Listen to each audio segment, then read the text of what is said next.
अब 30% के अलावा आपका 70% जो उत्पादन के गन्ने की बात है वो आपकी दो चीजों पर निर्भर करती है। दो चीजों में पहला है उसका जमाव और दूसरा है आपका प्रबंधन। जमाव के बाद गुड़ाई, पानी देना, खरपतवार रोग, यहाँ तक कि कटाई कैसे करें, कटाई प्रबंधन, आपूर्ति प्रबंधन, ये सारी चीजें 30% जमाव और 40% प्रबंधन। अब आप गन्ने में ज्यादातर आप ये सोचते हो कि अच्छा से अच्छा बीज मिल जाए या 38 जैसा कोई बीज नहीं मिल रहा है जिससे हम पैदावार बढ़ा लें और अच्छा पैदावार लें। 30% तो योगदान है बीज का। 238 से भी अच्छा गन्ना अगर मिल जाए तो पैदावार तो 30% ही आपकी सुनिश्चित होगी। 70% तो आपको जमाव लेना है और प्रबंधन करना है। तो केवल ये मत सोचिए कि केवल अच्छा बीज मिल जाए, अच्छी वैरायटी के मिल जाए, 238 जैसा मिल जाए, उससे अच्छा मिल जाए। हम लोग जब चलते हैं रास्ते में ना तो गन्ने के खासकर बेल्ट में देखने से पता चल जाता है, जो फसल खड़ी होती है वो पूरा हम लोग कल्पना कर ले, इमेजिन कर लेते हैं कि इस क्षेत्र का किसान किस लेवल का होगा, किस लेवल का होगा। खेती में जमाव कैसे ज्यादा लें जिससे कि आगे उसका पीढ़ी अच्छी आपकी हो, पीढ़ी अच्छा मिले। पीढ़ी अच्छा ज्यादातर जमाव पर निर्भर है। और कुछ अन्य फसलें गन्ने के अलावा जो कि जरूरी हैं, उनको गन्ने के साथ या गन्ने को काटने के बाद सफसल के रूप में, सफसल का तो मतलब होता है कि साथ में, कौन सी फसलें साथ में लें, कौन सी फसलें गन्ने के साथ साथ हम फसल चक्र में लें, उस पर थोड़ा चर्चा करना चाहेंगे। तो बीज से शुरू करते हैं क्योंकि बीज ही पहला स्टेप होता है किसी भी फसल का। मैंने बताया उसका योगदान कितना होता है। हमेशा गन्ने का बीज बहुत पुराना मत बोइए। पेड़ी के खेत का तो गन्ने का बीज बिल्कुल प्रयोग मत करिए।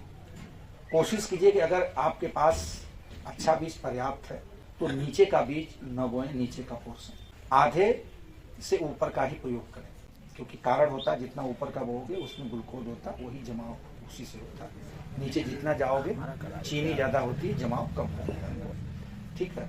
और पर्याप्त बीज है तब भी कोशिश कीजिए कि जैसे 2 आंख की संस्तुतियां की जाती हैं कि 1 आंख से ही गन्ने का खेती और संवर्धन करिए। गन्ने का जमाव जो कि आप लोगों का जमाव बहुत कम है, बहुत कम है। उसके कारण बहुत से हैं। 2 आंख उससे ज्यादा के आंख बोना, कम दूरी पे बोना, ज्यादा उस पे पाटा लगा करके गन्ने के ऊपर मिट्टी हो जाना, इस तरह के कुछ प्रैक्टिकल कारण है जिसके आपका जमाव बहुत कम है। 30% प्रतिशत से ज्यादा जमाव आपका नहीं है। इतना जमाव पे जो फसल खड़ी है इससे ज्यादा जमाव है। और 2 आंख से ज्यादा के टुकड़े आप लोग इसमें ज्यादातर आप लोग होते हो। 3 फीट पे आपका रेजर लगा होगा, आप लगाते हो। जब वो लेते हो गन्ना जमता है, जब उसके कल्ले बनते हैं तो जो जगह बचती है 2.5 फीट से भी कम रह जाती है, क्योंकि लाइन दोनों तरफ से 15 सेंटीमीटर 1 फीट उस जगह कवर हो जाता है। ठीक है। तो वो 2.5 फीट से किसी खेत में जगह नहीं है, क्योंकि जो खेत दिखाई दे रहे हैं किसी में लाइन क्लियर नहीं दिखाई दे रही है। इसका मतलब कि 2.5 फीट से आपकी लाइन ज्यादा है नहीं, लाइन से लाइन। तो लागत कम करना, उत्पादन बढ़ाना है, जिसमें जमाव पहली चीज है। जमाव के लिए पेड़ी में फुटाव और गन्ने का जमाव, 2 चीजें 30% हमने बताया योगदान है उत्पादन में आपका। और जमाव अच्छा होगा फिर आपकी पेड़ी अच्छी होगी, जिसमें जमाव के लिए 3-4 चीजें हैं, बिल्कुल आप नोट कर लीजिए, याद रखिए। हमेशा ऊपरी पोर्शन की बुआई करिए। 8-10 महीने का गन्ना कोशिश कीजिए कि बोइए और समय से बुआइए। जैसे शरतकालीन का समय गया, इसका समय अक्टूबर तक है। अभी बसंत काल आ रहा है, उसका समय 15 फरवरी से आपका मास तक है। ये असली टाइम गन्ने बोने का है। इसी समय तापक्रम होगा और आपका जमाव अधिक से अधिक आपको मिलेगा। वैसे जितने छोटे आप गन्ने का आंख पोर्शन रखोगे उतना ज्यादा जमाव पाओगे। इसीलिए 1 आंख का जमाव सबसे ज्यादा होता है। 2 आंख का बोगे 50% होगा, 3 आंख का बोगे 33 से 35% होगा। उससे ज्यादा 4 आंख का बोगे वो 30 से नीचे आएगा। कुछ लोग खड़े गन्ने कुण से बुद्धि में बोते हैं, उनका जमाव कितना होता है आप कल्पना कर सकते हो। तो हमने बताया कि लागत भी कम करनी है शुद्ध लाभ के लिए। तो लागत यहीं से आपका जो है कैसे कम होगी शुरू हो जाता है। आप 1 आंख से आप बुआई करोगे तो आपको जो 1 एकड़ में 25-26 कुंटल गन्ना लगता है, 5 से 6 कुंटल में 1 एकड़ की आपकी बुआई। 20 कुंटल गन्ने का दाम आप जोड़ लीजिए, गन्ने के बीज से आपके फिर उस गन्ने को बोओगे एक आंख से, जमाव भी ज्यादा होगा, उससे पल्ले भी ज्यादा निकलेंगे और अंत में उससे उत्पादन भी ज्यादा होगा, क्योंकि मिल युक्त गन्ने अच्छे बनेंगे। तो समय से बोइए, हमेशा गन्ने का आधा से ऊपरी भाग बोइए, 8-10 महीने का बोइए, और गन्ने के बीज को उपचार करके अवश्य, उसमें कतई लापरवाही न करिए। और गन्ना जमीन से अगर कट गया बीज का तो 72 घंटे के अंदर उसको मिट्टी में जाना चाहिए आपको। अगर 72 घंटे से देरी हुई, होता है ना गन्ना दूर से ला रहे हैं, कहीं हफ्तों लग गए, 72 घंटे के बाद जमाव का प्रतिशत कम होता जाएगा, क्योंकि 72 घंटे में वो आंख जैसे संपर्क में आती है वो फूट जाती है ना, और ज्यादा फुटा होगा 72 घंटे के अंदर उस आंख का। जितना आप डिले करोगे वो या तो आंख रुक जाएगी या तो जमेगी भी, तो बहुत देर जमेगी, और देर से जमने में कभी कभी आंख खराब हो जाती है, फिर जमती है। तो 72 घंटे। इसी तरह से पेड़ी प्रबंधन यहीं पे बता दूं आपको, 1 हफ्ते का समय होता है। गन्ना सप्लाई आपने किया, 1 हफ्ते के अंदर प्रबंधन नहीं किए, आपको जो है अधिक से अधिक फुटाव नहीं मिलेगा।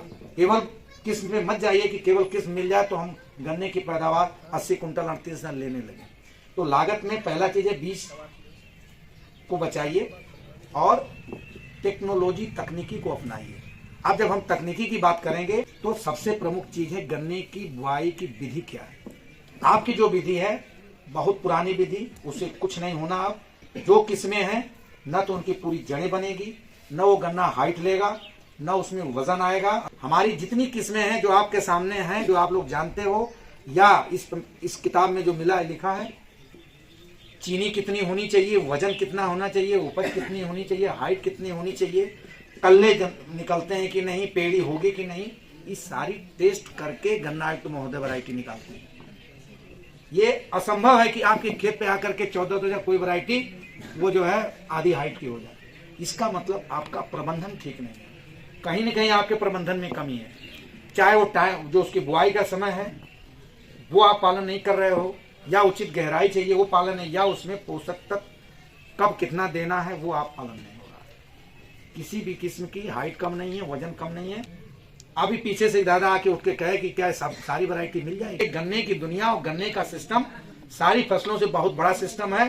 जब आप अंदर गहराई में जाओगे तो पता चलेगा कि गन्ने की खेती और गन्ने का तंत्र कितना लंबा है। वैज्ञानिक है, चीनी मिल है, प्रशिक्षण में डॉक्टर साहब का पूरा विभाग चलता है, सोसाइटी है, परिषद है, और बताया ना 8 साल में एक वैरायटी निकालते हैं, और उसका बीज अधिक से अधिक 100 कुंटल 150 कुंटल पहली साल होता है हमारे पास।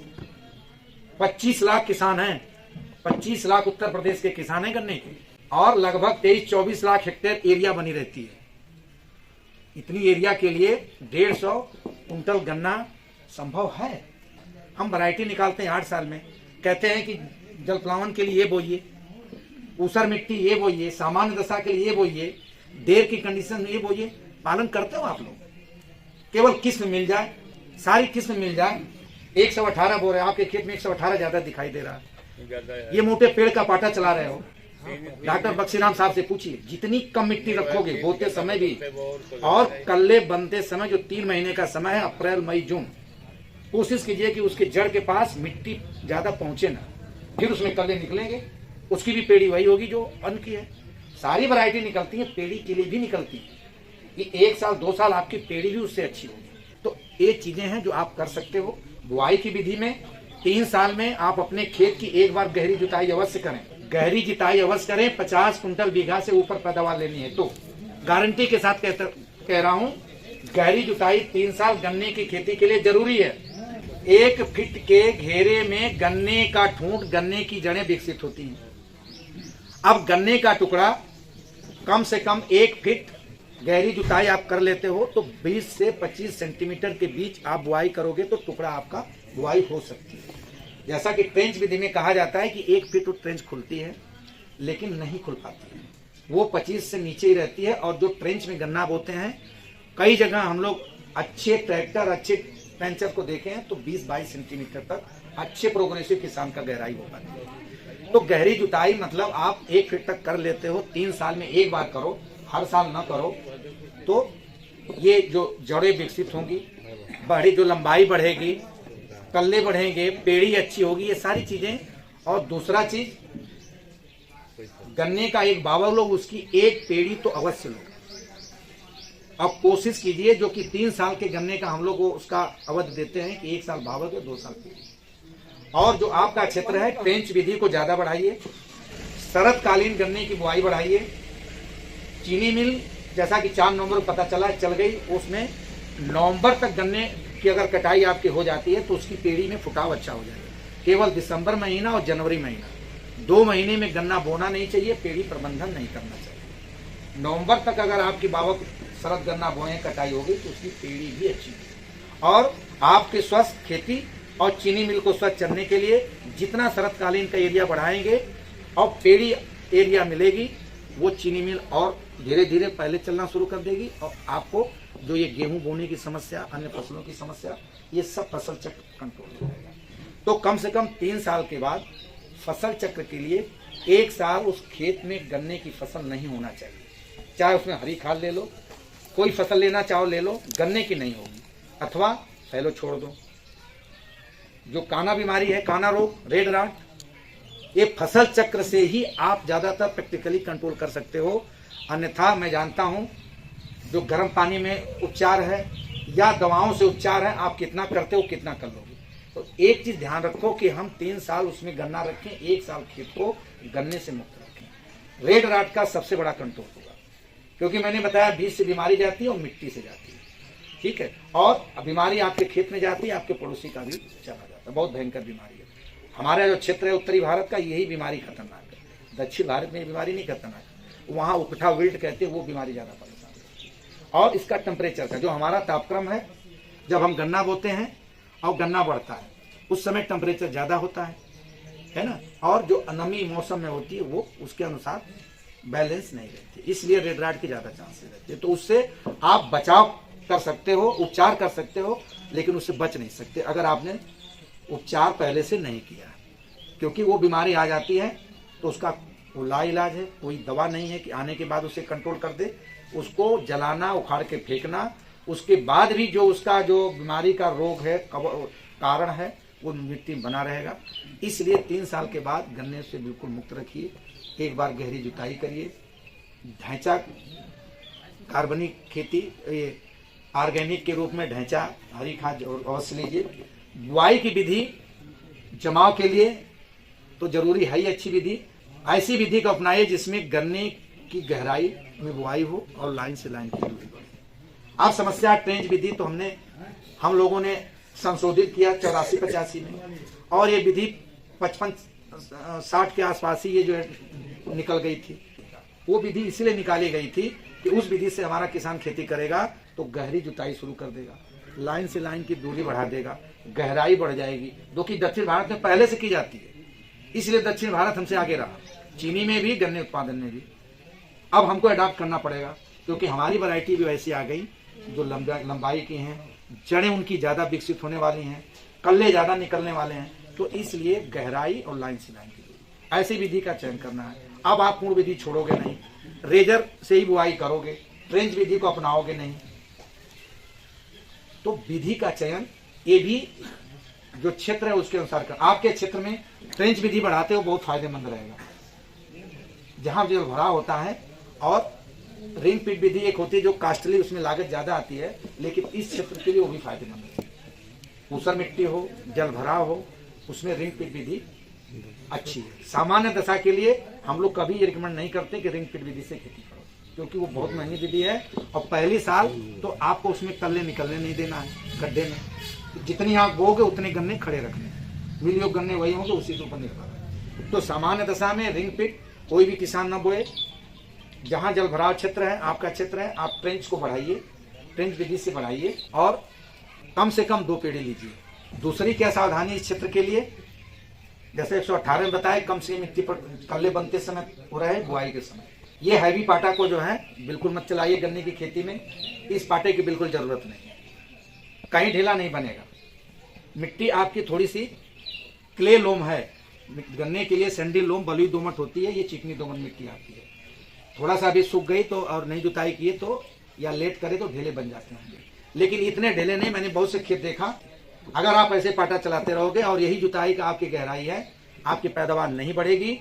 आप इंसेक्टिसाइड डालोगे, दवा डालोगे, वो काम नहीं करेगी, आपकी लागत बढ़ेगी। लागत को घटाना है, अगर अधिक उत्पादन और लाभ लेना है तो हल्का पाटा चलाइए। और हमेशा गन्ने की जो आप बुआई करो, पाटा जो लगाओ, अगर पूर्व पश्चिम को लाइन खुली है तो उत्तर दक्षिण को पाटा लगाओ।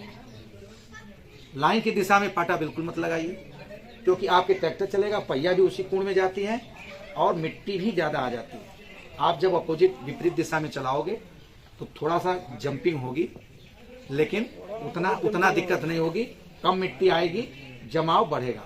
हमने फोकस किया ना कि जमाव 30% योगदान है, उसको अच्छा करना है। विधि में एक विकल्प मैं समझता हूं कि अगर इसी सीजन में आप लोग जो सीजन आ रहा है अडॉप्ट कर लो तो गारंटी से कहता हूं 10 कुंटल आपकी प्रति बीघा उपज बढ़ेगी। और एक कल्ले बढ़ा लो तो 10 कुंटल उससे बढ़ेगी। 20 कुंटल जो 40 ले रहे हैं, जबकि हुआ ना कि हमने पूछा था कि 40 अधिक से अधिक बीघा मिल रहा है, 60 कुंटल बीघा जाएगी। एक कल्ले बढ़ाओ। और दूसरा क्या बताया था हमने, नहीं गहरे जुताई अभी मैं, एक कल्ले और ये बुआई की विधि, आपकी उपज बढ़ेगी। अब हमने विकल्प बता रहे हैं, अगर अडॉप्ट कर लो और कर सकते हो, आप रेजर से ही बुआई करो, रेजर से ही बुआई करिए। एक काम आपको करना पड़ेगा, जो रेजर में फाल होता है, नीचे पंखा होता है, उसके नीचे टाइन फाल बोलते हैं होता है, वो फाल आप नया लाते हो, कितने साल तक चलाते हो उस फाल को, कितने साल तक चलता है मान लो, तो उस पर भी निर्भर है कि ज्यादा बुआई हो रही तो जल्दी घिसेगा, केवल अपना कर रहे हैं तो ज्यादा दिन चलेगा। मेरा कहने का मतलब, वो फाल होता है, वो गन्ने के कोण की गहराई वही सुनिश्चित करता है। अब घिस करके फ्रेम के बराबर आ जाएगा तो क्या गन्ने की गहराई हो पाएगी? गन्ने की गहराई चाहिए हमें 20 सेंटीमीटर, औसतन 20 सेंटीमीटर। हम ट्रेंच के लिए भी हम लोग कहते हैं कि 20 मेंटेन करो। आपकी जो विधि है, जो कोण से बुआई कर रहे आपकी गहराई 10 से 12 सेंटीमीटर, अभी आधे पे हो तो गन्ना तो गिरेगा, उतना जड़ें विकसित नहीं होगी, उतने कल्ले नहीं बनेंगे, उत्पादन नहीं बनेगा। जो आप 40 है उससे नीचे रहो। तो इसलिए कोण से ही और रेजर से ही आपको बुआई करनी है, फाल को सही रखना है। कहने का मतलब कि वो बहुत घिसा पिटा ना हो। आप खेत में 3 फीट पे फ्रेम में सेट करते हो, 3 फीट पे 90 सेंटीमीटर पे आपका रेजर फिट होता है ना। पीछे बात कैसे हो रही है, जो भी है उसकी बात ही नहीं करनी है। अब उस फ्रेम में 3 फीट पे उस रेजर को आप फिट कर दोगे। 3 होंगे ना, 3 होते हैं, 3 फीट पे तीनों को फिट कर दीजिए। फाल सही रखिए, खेत तैयार करिए और 3 फीट पे पूरे खेत में कोण को निकाल दीजिए, जैसे निकालते हैं निकाल दीजिए। जब आप बुआई करो तो पहली 2 लाइन बो, तीसरी छोड़ दीजिए। 2 नाली बोइए, तीसरी नाली छोड़ दीजिए, फिर 2 नाली बोइए, तीसरी छोड़ दीजिए। जोड़े में जो 2 नाली बोए हैं वो 2 होगा, उसके बीच दूरी आपको 2.25 फीट आप करके देंगे, 2.25 फीट दूरी में। फिर जो एक जोड़ा बनेगा और एक लाइन छोड़ देने से एक नाली, फिर जो एक जोड़ा आएगा उसमें 4-4.25 फीट की दूरी। आज जरूरत है लाइन से लाइन की दूरी 4 फीट से ऊपर ही हो और गहराई हो। फाल आपने सही रखा है तो गहराई 15 सेंटीमीटर से ऊपर ही मिल जाएगी आपको। और इस विधि को कर लोगे कोण से विधि के, तो आपकी 2.25 फीट 4.25 फीट विधि आ जाएगी। तो जो 4.25 फीट की दूरी है ना, उसमें ही आपको सारे प्रबंधन करने हैं, गुड़ाई करने, पानी लगाने, यहाँ तक कि फसल लेना हो लीजिए। और जब उसकी पेड़ी रखिए तो पेड़ी में उसी लाइन में ट्रेस मल्चिंग करिए, उसी में पत्ती बिछा दीजिए। जो पेयर बना 2.25 फीट का ना, उसमें आपको कुछ नहीं करना, उसमें पानी भी मत लगाइए, उसमें गुड़ाई भी मत करिए, कुछ नहीं करिए। वो दूरी कल्ले निकलेंगे, वो ऐसे ही बिल्कुल कवर हो जाएगी। और जब गन्ना आप बधाई करोगे तो 2.25 फीट में बधाई बहुत अच्छी हो जाती है। आपको वो दूसरे जोड़े का नहीं लाना पड़ेगा। ये विधि आप अडॉप्ट कर सकते हो। और ये विकल्प है ट्रेंच विधि का। ट्रेंच विधि का विकल्प में एक मशीन आई है, ऑटोमेटिक ट्रेंच प्लांटर होता है, ये जोड़े में ही खोलता है, उतनी दूरी करता है। लेकिन वो मशीन अभी 1-1.5 लाख की है, अभी केम सोसाइटी में भी शायद नहीं है। तो आपके पास रेजर है, उससे इस विधि को अडॉप्ट कर सकते हो, वही विधि आ जाएगी। और विधि जो होता है बहुत महत्व है, गहराई और लाइन से लाइन।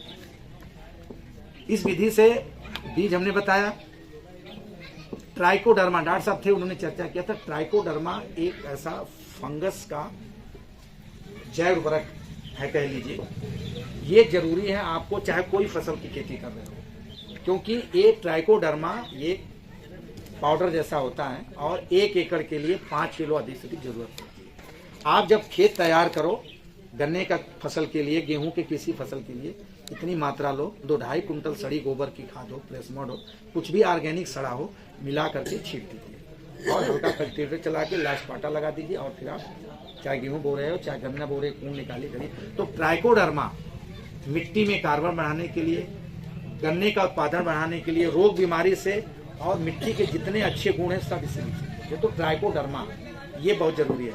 आगे जब आपका जमा हो जाता है तो 2-3 चीजें जो आपके स्तर से गलतियां होती हैं। 3 महीने गन्ना जमने के बाद अप्रैल मई जून एक कल्ले बनने की अवस्था होती है, कल्ला बनता है। बहुत ज्यादा गर्मी उस समय होती है, उस समय बहुत ज्यादा गर्मी होती है और 3 महीने में जितने कल्ले आपके बनेंगे यही कल्ले उत्पादन को बताते हैं कि आपका उत्पादन कहाँ जाएगा। जून के बाद आपके गन्ने में जो कल्ले बनते हैं और जितना आप कोशिश करके बनाते हो ना, कैसे बरसात में यूरिया का प्रयोग करते हो।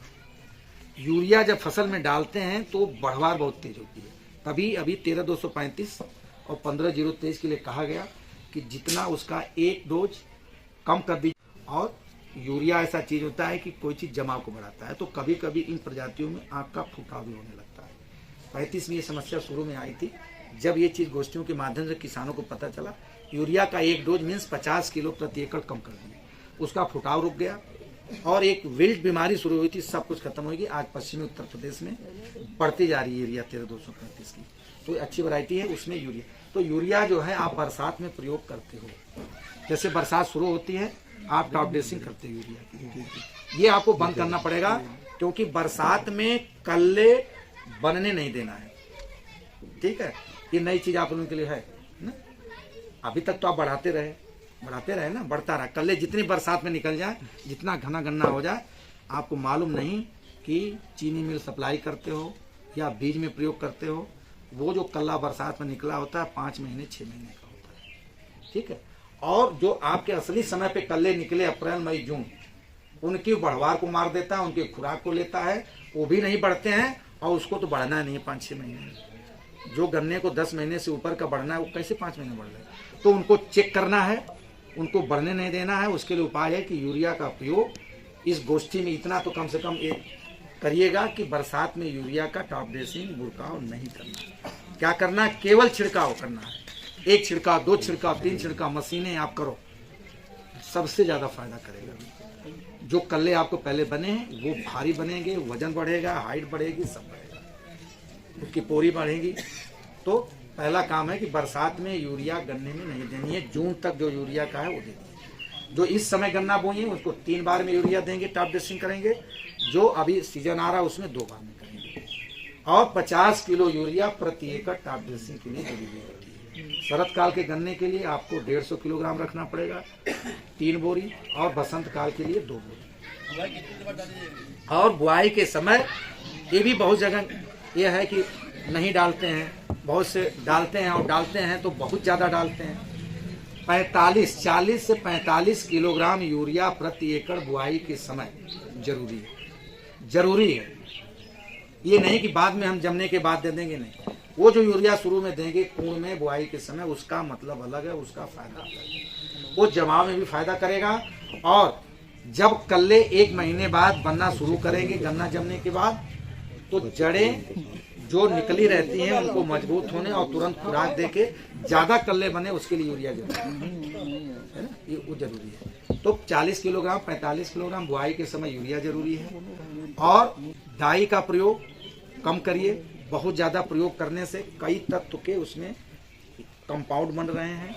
वो फास्फोरस जिसके लिए देते हैं वो फसल को हमारे नहीं मिल पा रहा, क्योंकि बहुत ज्यादा डाई प्रयोग करने से मिट्टी का जो संरचना बिगड़ गई है। आप सिंगल सुपर फास्फेट प्राथमिकता के आधार पर ढूंढिए और खरीद के डालिए। आपको 1 एकड़ के लिए 4 बोरी की जरूरत पड़ेगी, 200 किलोग्राम। ये बुआई के समय दीजिए।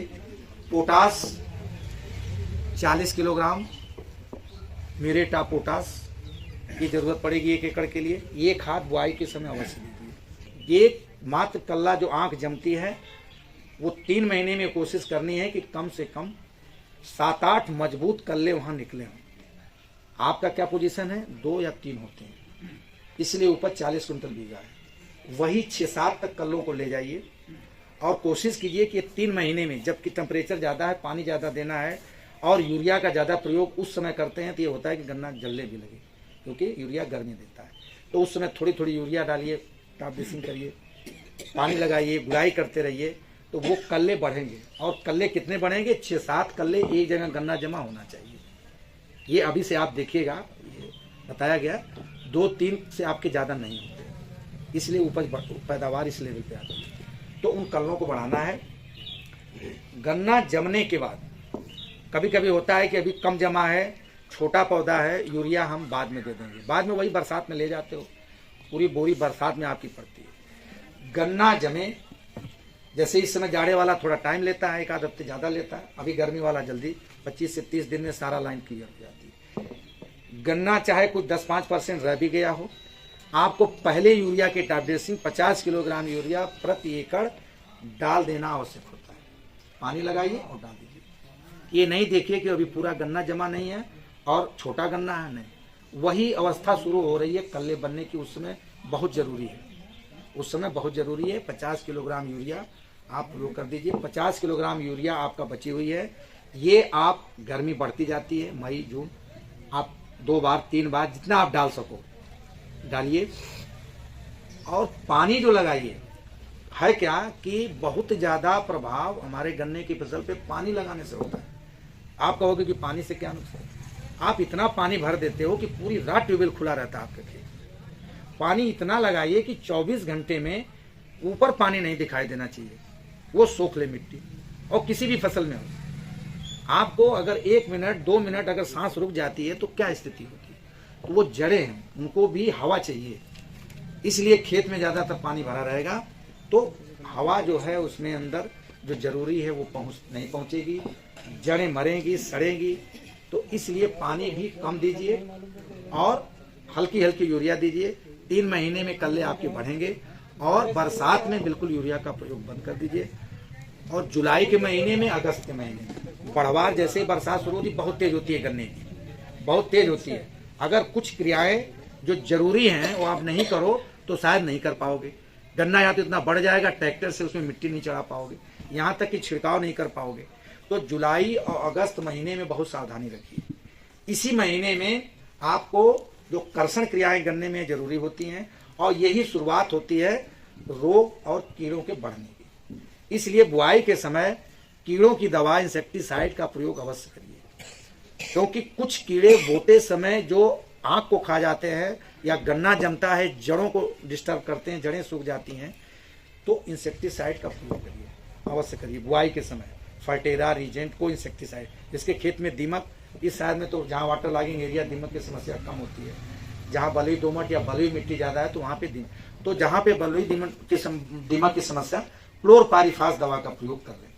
अन्यथा रीजेंट, फर्टेरा एक सामान्य इंसेक्टिसाइड है, सावधानी रखें। जब आप पूर्ण को ढकने जाइए, उस पर मिट्टी डालने जाइए, मिट्टी तो 5-6 सेंटीमीटर डालना, उसके ठीक आधे घंटे पहले इंसेक्टिसाइड का प्रयोग करिए। ये नहीं कि जो है सब खाद पानी डालें उसी समय इंसेक्टिसाइड भी डाल दिए, फिर गन्ना बोए, फिर सुबह ढकने आ रहे हैं।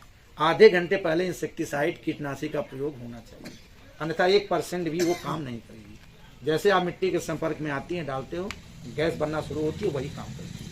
अगर रात भर डाल के छोड़ दोगे आप, सारी गैस ऊपर उड़ गई, गन्ने में कीड़े के लिए लार्वे कोई काम नहीं करेंगे। ये सावधानी रखिए। सबसे पहले खाद उर्वरक प्रयोग करिए, फिर गन्ने का टुकड़ा डालिए, फिर इंसेक्टिसाइड डाल के और ढक दीजिए। कम मिट्टी डालिए, हल्का पाटा लगाइए। 30 दिन पे 60 दिन पे खरपतवार जिनके खेत में आता है, इस एरिया में खरपतवार भी आते होंगे जैसा कि लोकेशन है, 30 दिन 60 दिन सावधान रहिए खरपतवार के लिए। 30 दिन पे तो अवश्य घूम के अपने खेत पे जाइए, भले आप बहुत कम जाते हैं। और 60 दिन, कुछ खेतों में 30 दिन पे बहुत कम खरपतवार उगते हैं, लेकिन उसके बाद वो बढ़ते जाते हैं। तो 60 दिन पे हर तरह के खरपतवार गन्ने के खेत में उगाते हैं। तो उसमें चौड़ी पत्ती वाले होते हैं, सकरी पत्ती वाले, दोनों तरह के होते हैं। अब आपको दोनों तरह के मारने की दवा प्रयोग करनी है, 2,4-D और एट्राजी सीमालीन, इस तरह की आती हैं। दोनों को मिला करके 60 दिन के ऊपर दिन बाद बुआई के जरूर प्रयोग करिए। 60 दिन के बाद आप प्रयोग करते हो, आपको दवा भी ज़्यादा लगेगी, दवा ज़्यादा खरपतवार को मार भी ना पाए, और जो गन्ने का, क्योंकि वो कल्ले बनने की अवस्था चल रही है, सारा ध्यान रखना है कि जो हमारे कल्ले हैं प्रभावित ना हो, ज़्यादा से ज़्यादा 7-8 कल्ले बनाने हैं। तो 30 दिन 60 दिन खरपतवार के लिए बुआई के समय जो उर्वरक देना अवश्य दीजिए, और कभी डाई या पोटास गन्ना बोने के बाद प्रयोग मत करिए। ये आपकी लागत को बढ़ाएगा, फायदा कुछ नहीं करेगा। क्योंकि जब हम जड़ों के पास देते हैं तो 25 से 30% काम आता है और मिट्टी में फिक्स हो जाता है, और तत्वों के साथ वो फिक्स हो जाता है। तो हमें फिक्स होने से बचाना है। कैसे बचेगा? जब आप अगली फसल पेड़ी का लोगे, उसमें आपको पोटास, डाई, ये सब फास्फोरस पोटास के खाद पेड़ी में नहीं देना चाहिए। क्या देना चाहिए? सिर्फ यूरिया, और वो भी 25% पौधा की अपेक्षा पेड़ी में ज्यादा यूरिया देना चाहिए, नाइट्रोजन है ना, ज्यादा देना चाहिए। फास्फोरस और पोटास की खाद बिना मृदा परीक्षण के कोई किसान भाई ना दें। कोशिश करें, और परीक्षण हो भी नहीं पाता है, आप यूरिया दीजिए। और पीएसबी, फास्फोरस साल्वानी बैक्टीरिया का जो फास्फोरस हमारा पौधा फसल में डाई या सिंगल सुपर दिए हैं, फिक्स है, 70% फिक्स है, उसको घुलनशील बना के उस जड़ों को देने की जरूरत है। पीएसबी दीजिए, जोटोमेटर मीन जैव उर्वरक का प्रयोग करिए, उसमें डाई पोटास पे पैसा मत खर्च करिए। तो इस तरह से आपका कल्ले बढ़ेंगे, पैदावार बढ़ेगी। और छिड़काव किसी भी चीज का हमेशा बरसात में करिए, जब गन्ने में पत्तियां होंगी। जून से पहले बिल्कुल छिड़काव मत करिए किसी चीज का। कभी कभी इंसेक्टिसाइड का छिड़काव गर्मी में करते हैं। हमेशा जून से पहले जितनी आप मिट्टी में प्रयोग करोगे, बहुत सी चीजें तो बुआई के समय इसीलिए प्रयोग करते हैं कि जड़ के पास होगी तभी काम होगी। लाइन में गन्ना बोइए, गन्ने की लाइन में ही हर चीज प्रयोग करिए, गन्ने की लाइन के साइड में प्रयोग करिए, लेकिन उससे दूर मत करिए। 1 फीट में ही जो होगा वो जड़ें पाएंगी, अन्यथा कुछ भी डालोगे वो जड़ें नहीं पाएंगी, और आपकी लागत बढ़ेगी। लागत को घटाना। कोराजेन वैसे तो हर कीटनाशी पे काम करता है, लेकिन ज्यादा उसका असर जो छेदक कीड़े होते हैं गन्ने में उस पर आता है। अब ये कब कीड़े होंगे? ज्यादातर जब आपका कल्ले बनने लगते हैं, पोरी बनने लगती है, मिठास आने लगती है, तो ये कीड़े आते हैं। तो मार्च के बाद ये जून तक ये बोरर से हमारे गन्ने की फसल ज्यादा प्रभावित होती है। तो अप्रैल लास्ट या मई के फर्स्ट वीक में कोराजेन का प्रयोग ज्यादा लाभप्रद रहता है। और कोराजेन खेत में नमी इतना हो कि वो नमी के साथ जड़ों के पास पहुंच जाए, इसीलिए कहते हैं कि कोराजेन डाल के पानी लगा दो, जिससे कि घुल के उड़ जाए। या बाद में नहीं लगा रहे, अगर पहले भी पर्याप्त खेत में नमी है, हल्का हल्का पैर धंस रहा हो, तो कोराजेन डाल, जिससे कि घुल के ज्यादा जाए। तो बेटर होता है कि उसको डाल के पानी तुरंत लगा दीजिए, क्योंकि जितनी चीजें पानी से तो हर चीज घुलती है। और कोराजेन जितना घुल के जड़ों के पास जाएगा, क्योंकि वो जड़ों के पास कीड़े हैं, वो नष्ट होंगे। क्योंकि शुरुआत उनके एक है लाइफ साइकिल होती है, वो बढ़ते हैं, फिर गन्ने के ऊपर जाते हैं, यहाँ तक कि फिर टाबोरा जब उसकी अंतिम पीढ़ी आती है उसमें कन्वर्ट हो जाता है। तो कोराजेन को समय से डालिए, और ये नहीं कि बेसल है कोराजेन डाल दीजिए, उसमें महंगी दवा है, वो उसमें जो दवाएं हैं बेसल में वो अलग है, कोराजेन उसमें प्रयोग नहीं हो, क्योंकि हमें बोरर के लिए स्पेशली डालना है। ठीक है, यही चीज जानना चाह रहे थे। तो इस तरह से करिए, छिड़काव बरसात में हमेशा करिए, उससे पहले मिट्टी में चीज़ों को प्रयोग करने वाला आप करिए, चाहे इंसेक्टिसाइड हो, पेस्टिसाइड हो, उर्वरक हो। बेसल जो बुआई करने उसमें प्रयोग करिए। पेड़ी पे 2 मिनट चर्चा कर लें। पेड़ी आपका जमाव अच्छा होगा तो पेड़ी अच्छा होगी। मैंने बताया 1 हफ्ते में पेड़ी का प्रबंधन कोशिश करके कीजिए। दिसंबर जनवरी में पेड़ी बिल्कुल प्रबंधन न कीजिए। हमेशा 80 किलोग्राम यूरिया शुरू में पेड़ी के लिए प्रति एकड़ डोज है। आपने कटाई किया, छटाई किया, छटाई समझते हैं ना, आप गन्ने में मिट्टी चढ़ाए रहते, मेढ़े भी होती है, जब आप गन्ने को सप्लाई करिए उसी समय मेढ़ों को तोड़ के करिए, है ना, आपका उत्पादन घटता है। 1-2 पोरी मिट्टी में मेढ़ में रहती है, और बहुत ज़्यादा चीनी होती है, और रिकवरी भी धीरे मिल के डाउन होती है। तो मेढ़ को तोड़ दीजिए। जब आप तोड़ दोगे तो बाद में जिसको स्टबल सेविंग कहते हैं वो जरूरत नहीं पड़ेगी, गन्ना बराबर सतह से कटेगा। और उस समय लालच मत करिए। केवल जो देर से गन्ना जिन्होंने गेहूं के बाद बसंत काल का बोते हैं उनको अलाउड है कि जो कल्ले निकले रहते हैं उनको छोड़ दें, अन्यथा समय से जितनी बुआई है, चाहे शरद काल बसंत काल की, कल्ले बिल्कुल काट देना चाहिए। कोई छोटा बड़ा कल्ला नहीं होना चाहिए, है ना। बराबर सारा खेत साफ कर दीजिए, जिससे एक साथ नए कल्ले निकले। जितनी जमीन से ऊपर आप गन्ना छोड़ोगे उसमें से कल्ले निकलेंगे, वो 1-2 महीने बाद वो सूख जाएंगे, फिर आप कहोगे पेड़ी में उग गए। पेड़ी की फसल का उत्पादन एक गैप होने से भी बहुत कम होता है, उसमें बड़ा पेड़ी में गैप होता है। जितने बावग में जो है मदर सूट है, ठूंठ है, तो वो सड़ करके सूख करके पेड़ी में कम हो जाते हैं। तो गैप फिलिंग एक चीज़ बहुत ज़रूरी है। इसके लिए पहले से आपको प्लानिंग बनानी पड़ेगी कि हमें इस खेत की पेड़ी रखनी है, पौधा ठीक है, जमाव ठीक था, रोग बीमारियां कम थी।